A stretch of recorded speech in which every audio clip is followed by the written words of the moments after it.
Dicen que hay Black Hat Hackers. Los Black Hat Hackers son los malos, son los que nos quieren romper cosas. Y dicen que hay White Hat Hackers. Esos son los buenos, los que nos protegen.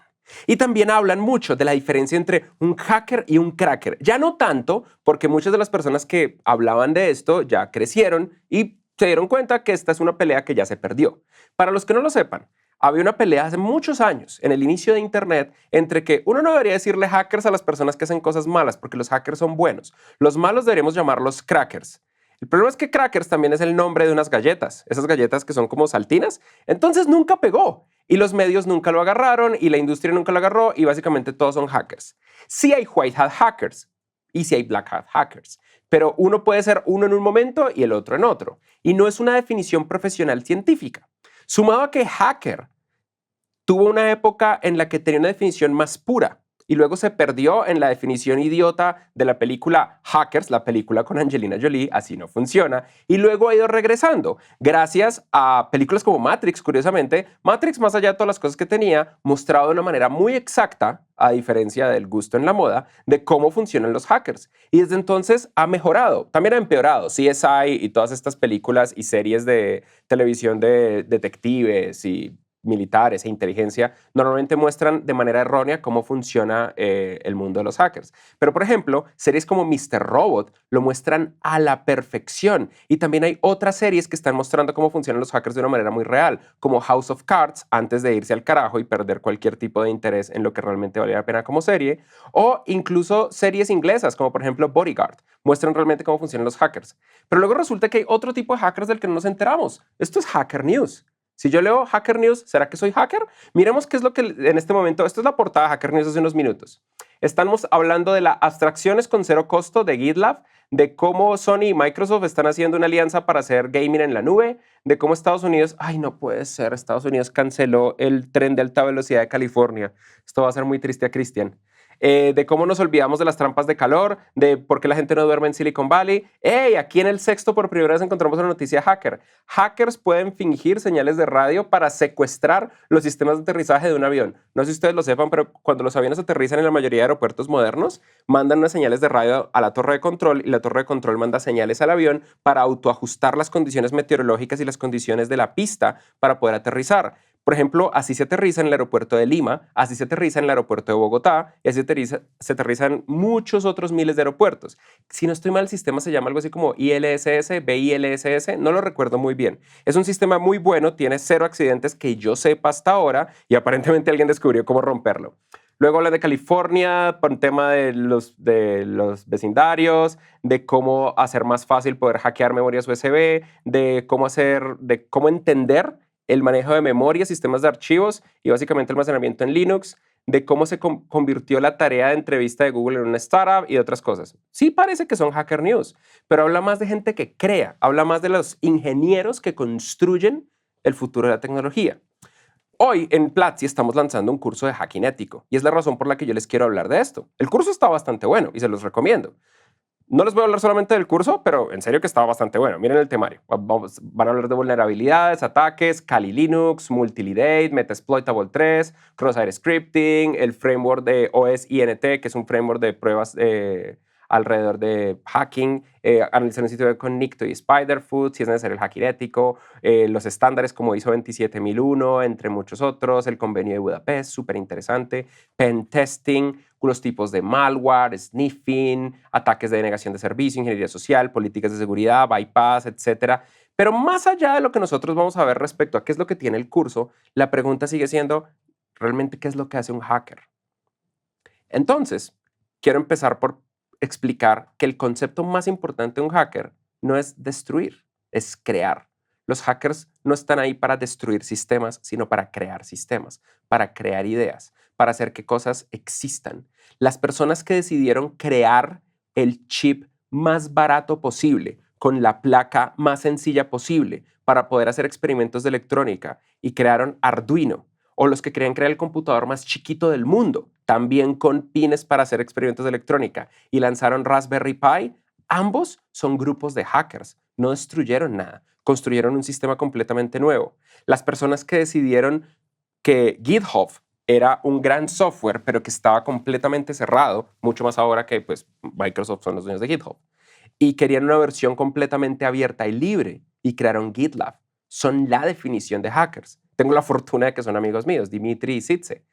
Eh, las personas que deciden compartir su conocimiento y enseñarle a otras personas y crear una cultura de tecnología son hackers. Eso es lo que está en la base de los hackers. Pero también tenemos que ser conscientes de que, dado que nuestra civilización funciona con dos cosas, con código y con dinero, es muy importante la seguridad de nuestro mundo. La seguridad es el punto singular de fallo de cómo funciona nuestra civilización. Por ende, muchos de los hackers que lo que quieren es crear cosas terminan construyendo sistemas de seguridad o analizando cómo romper esos sistemas de seguridad para hacerlos más fuertes. Así que antes de hablar de cosas filosóficas, hablemos de lo profundo. El elemento número uno, el arma más importante de los hackers, es el Zero Day Exploit o un exploit de día cero. Ustedes probablemente creen que sus teléfonos son seguros. Yo tengo en este momento un iPhone X. El iPhone X se desbloquea con el rostro y con eso ya lo puedo abrir. Ellos hicieron un excelente trabajo en hacer esto tan seguro como sea posible. Las primeras versiones de reconocimiento facial de Samsung, por ejemplo, podían ser rotas con una foto. Yo ponía una foto de la persona y ¡plup!, se abría. Microsoft lo solucionó inicialmente con el sistema que ellos tienen donde combinan una webcam con una cámara infrarroja con otros sistemas similares a los del Kinect en la webcam de los computadores, inicialmente en el Surface y luego en muchos otros laptops de Razer, de Asus, de IBM, bueno, IBM yo no, Lenovo, etc. Y eso funciona para saber que la cara es de verdad. Lo que hizo iOS es tener uno más similar al Kinect, mucho más pequeño, que de una manera volumétrica revisan la cara. Pero ¿qué tal que alguien descubra, y solamente una persona descubra en el mundo, cómo romper esta seguridad, cómo saltarse de alguna manera creativa a esto, por la razón que sea? ¿Qué tal que pase si, esto es un ejemplo, pero qué tal que pasa si justo cuando yo estoy abriendo acá, yo también abro iTunes que está sincronizado con esto y abro en otro computador AirDrop y la combinación de las tres señales hacen que se autoactive el iPhone? Eso puede pasar. Y eso se llama un Zero Day Exploit o un exploit de día cero, cuando se encuentra una vulnerabilidad para la que nadie sabía que existía y que rompe los sistemas de seguridad. Muchas de estas vulnerabilidades son parchadas y el problema es qué pasa cuando nosotros no le ponemos un parche o una actualización de seguridad al software, que podemos entrar. Pero lo más importante es que hay un mercado legal abierto de Zero Day Exploits. El más popular de todos se llama Zerodium o Zerodium. Ellos son, bueno, se hacen llamar a sí mismos la plataforma de adquisición de exploits líder para Premium Zero Days y capacidades avanzadas de ciberseguridad. Pagamos recompensas grandes, no recompensas de box. Para darles un ejemplo, en enero 7 del 2019, Zerodium dice que incrementó lo que van a pagar por básicamente cualquier objetivo, incluyendo Zero Day Exploits de iOS, de WhatsApp, de iMessage, de Chrome, Windows y muchos otros, y que están pagando $1 millón por Zero Day Exploits de WhatsApp, de iMessage, de mensajes de texto y hasta $2 millones por hacerle jailbreaking remoto al iPhone, es decir, por romper la seguridad completa del iPhone y obtener administrador, obtener root en el iPhone. ¿Por qué esto es importante? Porque resulta que ¿quiénes son los clientes de esto? Casi siempre son organizaciones de espionaje, casi siempre son organizaciones dedicadas a atacar a otras grandes organizaciones. Por ejemplo, el gobierno de Arabia Saudita. Hace poco salió a la luz que Jeff Bezos le fue infiel a su esposa y en el proceso se divorciaron y su esposa se quedó con el 25% de todo y con el 50% de otras cosas. Básicamente su esposa ahora es una de las personas más millonarias del mundo simplemente por divorciarse del hombre más millonario del mundo porque le fue infiel. Eso fue todo lo que pasó. ¿Pero por qué salió esto? Resulta que salió porque Jeff Bezos es el dueño del Washington Post y el Washington Post es el medio que contrató a Joshal Kamani, que es el Jamal. Dios mío, lo siento un montón. Jamal Khashoggi. Jamal Khashoggi es el periodista árabe investigando al gobierno de Arabia Saudita, que el gobierno de Arabia Saudita atrajo a su embajada en Turquía, lo mató, lo picó y lo botó. Botó el cadáver a algún lugar. Es uno de los escándalos más grandes que ha tenido Mohammed bin Salman, MBS, en los últimos meses. Y como Jeff Bezos es la persona en el centro de eso, Arabia Saudita decidió tratar de extorsionarlo. Y Jeff Bezos dijo, extorsionar a su madre. Entonces salieron todas las cosas al aire y a Jeff Bezos no le importó un carajo. Jeff Bezos financió de su propio bolsillo una investigación de cómo descubrieron su infidelidad porque Jeff Bezos había obedecido reglas de seguridad informática y había sido muy fuerte. Y detectaron que hackearon el teléfono de Jeff Bezos con un Zero Day Exploit que probablemente el gobierno de Arabia Saudita compró. Esa es la forma en la que lo hackearon. Nada puede parar un Zero Day Exploit porque es literalmente algo que ni siquiera sé que existe. Nosotros confiamos en que nuestro cifrado funciona, pero no sabemos si hay una vulnerabilidad. Lo más seguro es usar software de código abierto porque tantas personas lo están viendo que muy probablemente ya encontraron los errores más obvios. Pero no por el hecho de usar código abierto significa que la seguridad es implícita. Otro ejemplo que quizás está relacionado con lo de Jeff Bezos es lo que pasó esta semana con WhatsApp. Esta semana se descubrió un ataque de seguridad contra WhatsApp que le permite a cualquier tipo de spyware, en particular spywares de gobierno, instalarse en teléfonos. Es decir, que cualquier persona que use WhatsApp, por el simple hecho de usar WhatsApp, puede estar abriendo el teléfono a múltiples gobiernos para que nos espíen. Probablemente muchas de las chuzadas de Latinoamérica están conectadas a este tipo de intervenciones. Una de las empresas que estuvo afectada acá es una empresa muy famosa que se llama NSO Group en Israel, que crean un software llamado Pegasus, que nunca dicen cómo funciona, pero que es capaz de hackear los sistemas de iPhone. Y tengan en mente que Apple diseñó un chip aparte, que lo llaman Secure Enclave, para poder encriptar y darle seguridad a todos los sistemas. Entonces esto es muy grande. ¿Cómo vemos esto? Hay dos tipos de hackers involucrados acá. Hay hackers que hacen investigación y hay hackers que hacen ejecución. Cuando uno es joven y pendejo, uno no le importa la investigación, uno le importa la ejecución, uno quiere parecer cool con los amigos. Entonces yo quiero ser hacker para hackear a todo el mundo. Entonces lo que uno hace es bajarse exploits y probar cosas sin claramente entender qué es lo que está pasando. Estos normalmente son los hackers que terminan en la cárcel, porque no entienden lo que están haciendo y creen que es de mentira o que es de juguete. Hay un video que nosotros hicimos que se llama Técnicas de hackeo de las que serás víctima. Búscalo, simplemente vete a YouTube y googlea técnicas de hackeo de las que serás víctima, donde menciono muchas de esas técnicas suavecitas con las que pueden impresionar a los amigos. Pero también a ese video relacionado hay un video donde yo hablo de los hackers que se han ido a la cárcel en Latinoamérica, porque todo esto es ilegal, todo esto es un crimen y la policía ya no es incompetente. La policía en Latinoamérica era incompetente en inicios del siglo XXI, pero en nuestra época la policía tiene muy claro cómo perseguir y encarcelar a los hackers. En cambio, si tú eres una persona sensata, tú vas a querer entender el porqué de las cosas. Eso es como la base de todos los hackers, entender el porqué de las cosas.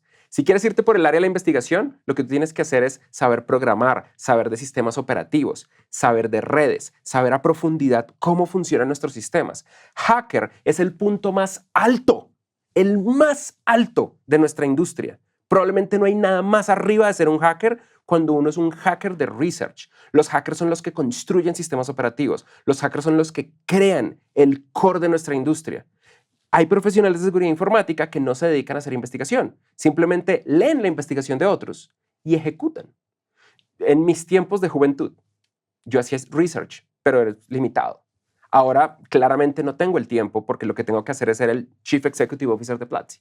Así que lo máximo que yo puedo hacer es ejecución. Y eso no está mal. Es simplemente tener clara la diferencia.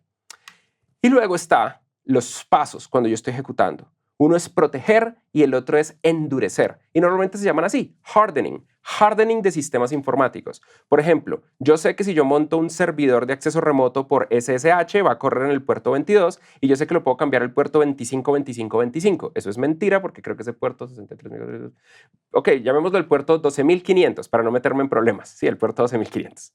Eso es un poquito de hardening, pero de pronto puedo hacer otras cosas. Puedo crear todo un sistema en el que solamente si se reciben una estructura de bytes de una manera muy particular en el inicio del protocolo y si primero conecto por UDP y luego por TCP, ahí sí me abre el puerto y con ese puerto por ahí entro a SSH y tengo un intercambio de llaves PGP, entonces entro. Esos son el tipo de cosas que se llaman hardening y el hardening se puede hacer extremo. Y si tú no entendiste nada de lo que yo dije hace un minuto, tenemos un curso de Fundamentos de Ingeniería de Software que explica las bases de cómo funciona esta industria y el curso de Hacking Ético, además de unos 10 cursos más de pentesting y otras cosas relacionadas con seguridad informática.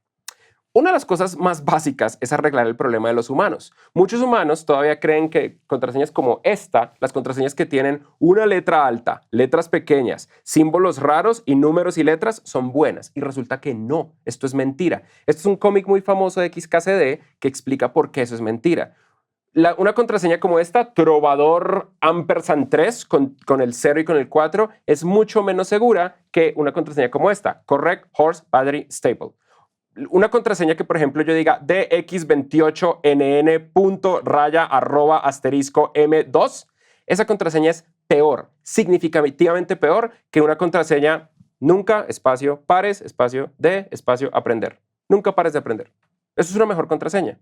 Porque resulta que si no funciona el hackeo, como esto es tan complejo y todo lo que hacemos funciona con software, una de las cosas que se han ido creando a lo largo de los años son organizaciones dedicadas a tratar de compilar por lo menos lo mínimo para que los sistemas no se caigan, porque la civilización funciona con código, con software y con dinero, y el dinero corre alrededor del software. Entonces, ¿cómo le hacen los bancos para saber qué hacer? ¿Cómo le hacen los gobiernos? El gobierno de Inglaterra fueron pioneros y crearon una serie de reglas junto con MI6 que eventualmente las volvieron un estándar. Y ese es el estándar que enviaron a la Organización Internacional de Estándares, a ISO. Esa es la familia de estándares 27000. Son súper aburridos. Y el más importante es el ISO 27001. Aburridos de cojones, son súper aburridos. Pero es la forma correcta. Cuando ustedes hacen negocios en sus empresas con gobiernos o con bancos, los bancos y los gobiernos les van a exigir ISO 27001 y simplemente hay que hacerlo. Hay empresas que se dedican a enseñarle a otras empresas cómo establecer esto y cobran un montón. Y ustedes lo pueden aprender en los cursos de Platzi, crear una empresa de esto y cobrar un montón. Una de las claves de esto es que ellos definen un concepto llamado Information Security Management Systems, que son básicamente los sistemas que manejan la seguridad informática. Porque seguridad informática puede ser no impriman los emails y si los imprimen no los dejen volando y no los boten a la basura porque puede venir un hacker a buscar en la basura y sacarlo. Esto pasaba. La forma en la que hackeaban a AT&T en los 90s y en los 80s es que grupos de hackers se iban a los basureros de las oficinas de AT&T a robarse los papeles que quedaban sueltos y encontraban manuales, encontraban códigos y así era como hackeaban llamadas a larga distancia, servicios de BBS, Usenet, Internet gratis, entre muchas otras. Y al día de hoy todavía sigue pasando. ¿Cuántos emails tienen información privada? ¿Cuántas veces les llegan a ustedes extractos bancarios y simplemente los botan? Con la información de un extracto bancario yo puedo crear un cheque falso y cobrármelo. Yo puedo hacer una transacción falsa, yo puedo hacer un robo de identidad. Por eso son tan importantes los Information Security Management Systems y que existan por fuera de simplemente software. En resumen, los llaman ISMS y son parte del estándar ISO 27001. El estándar define algo muy sencillo que es básicamente el plan de seguridad, las cosas que hay que hacer, la verificación que constantemente hay que ejecutar y las acciones. Y todo lo organizan alrededor de ese sistema. Eso está en el curso. Por último, los hackers tienen que saber de leyes y de contraataques. Y aquí les voy a dar un poquito de lluvia de realidad. Cuando yo hablo de cómo contraatacar y de cómo hacer hacking ofensivo, no se trata de dañar el computador del hacker. No se trata de hackearlos y borrarles la base de datos.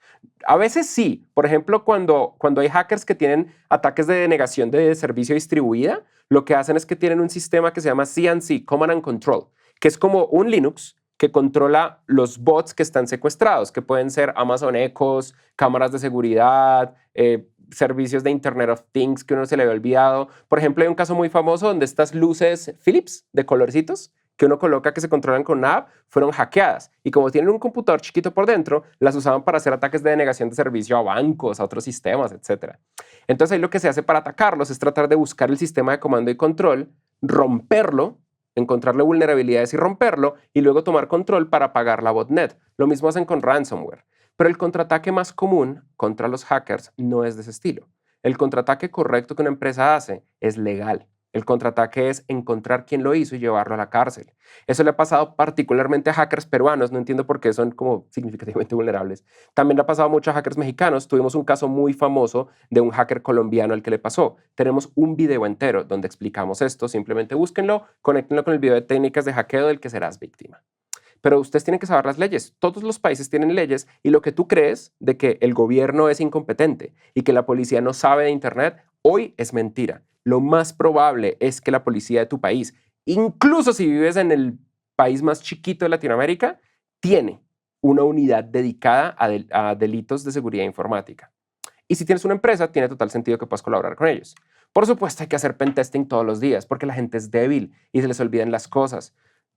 un hacker en una empresa tiene como objetivo común estar verificando desde las cosas más básicas, como que nadie tenga un post-it en el monitor con el usuario y la contraseña, hasta cosas más complejas, como que la gente no caiga en phishing o spear phishing, que son cosas mucho más grandes y mucho más vulnerables. En Platzi nos hicieron un ataque fascinante donde fingieron ser yo, fingieron ser Freddy Vega y le mandaban a nuestras personas encargadas de pagos: necesito que este pago salga urgente, envíenle $10,000 a esta cuenta para ya o vamos a perder ese cliente. Cuando una persona de pagos recibe eso con un email mío, pues se asustan y mandan el pago, sin pensar que simplemente le estamos pagando por allá a un hacker en Ucrania. Afortunadamente, nuestro equipo es muy sólido y este tipo de ataques no somos vulnerables, pero el spear phishing funciona. El spear phishing funciona con gente que es particularmente inteligente. A Cristian y a mí nos han tratado de hackear toda la vida y todos los días tenemos que estar con una alta paranoia de seguridad informática. Esto es básico, sobre todo si ustedes trabajan en la industria del software, y es la razón por la que lanzamos este curso de hacking ético. Incluso si no lo aprenden con nosotros, apréndanlo. Platzi, de nuevo, no es la única opción, es la opción más rápida, es la opción más efectiva, es la que les hace perder menos tiempo. Pero lo importante es aprender este tipo de cosas y entender que hackear es crear. Hey, muchas gracias por haber visto este video en YouTube, aunque te tengo buenas noticias. Hay cosas todavía más importantes sucediendo dentro de Platzi Live. Sucede todas las semanas, todos los jueves en vivo, pero no solo eso. Platzi tiene un montón de contenidos, cursos, clases, tutoriales y un montón de información que puede ser súper útil para ti. Ve a platzi.com/agenda y sigue el próximo streaming en vivo.